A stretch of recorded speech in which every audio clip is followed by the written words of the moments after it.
Episode 12, Remembering You.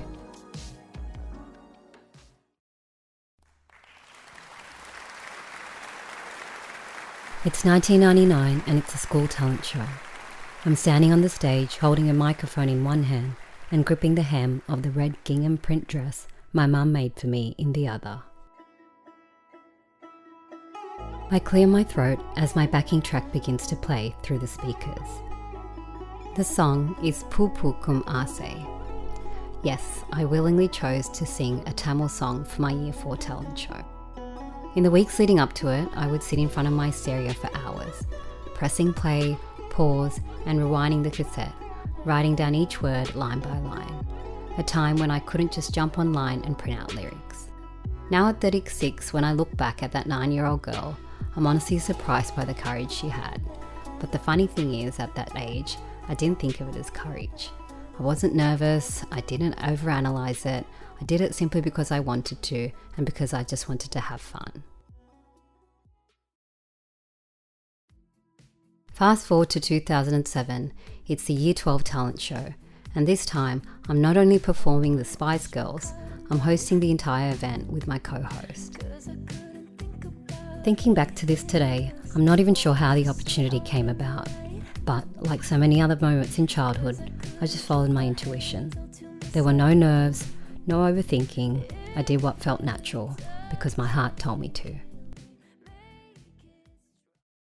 A few years ago, I saw a clip of Melinda Gates, Amal Clooney, and Michelle Obama speaking at an event in support of the Get Her There campaign.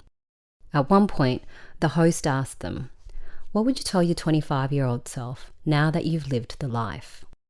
Melinda Gates answered, "I would tell my 25-year-old self, you knew in high school who you were. You let go of some of that for lots of reasons, people, situations, college, and people around you.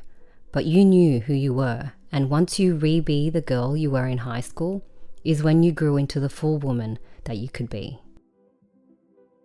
When I first heard that in 2022, it honestly hit me in the chest, because I realised how far I drifted from the girl I once was. For all the reasons that Melinda mentioned. For people, for situations, for expectations. I didn't do very well academically in high school, because honestly, I was too busy having fun.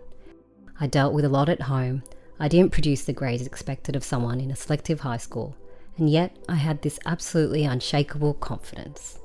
When it came time to choose our Year 12 jersey names, I chose That's Hot, in homage to Paris Hilton, because people used to call me the brown Paris Hilton.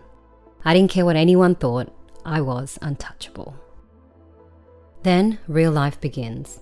You leave school, you start interviewing for jobs, you meet new people, enter relationships, navigate new spaces. People will say, just be yourself. But I sometimes wonder if that's even realistic, once the world starts telling you who you're supposed to be. Who were you before the world told you who you had to become? As I've mentioned in previous episodes, this year for me has been full of spiritual lessons. One thing that keeps coming up through readings is that the universe doesn't reward low vibrational energy. You can have good values, a strong work ethic, integrity and principles, but the energy you show up with day to day is what determines what you attract. Friends, opportunities, relationships, everything aligns to your personal vibration. I know it's not groundbreaking, but sometimes the simplest truths are the ones we forget most easily. As I mentioned in my episode Year of the Snake, numerologically this is a 9-year, a year of endings.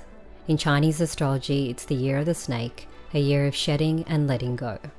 Spiritually, many people have said this is a challenging year filled with deep reflection. Heading into 2026, we move into the Year of the Horse, and numerologically a 1 year. New beginnings, fresh cycles, forward movement with the momentum of a horse energy. So I've decided that in 2026, I'm making a conscious effort to speak about myself only in positive ways. Not just for me, but for my 2 little girls who watch everything.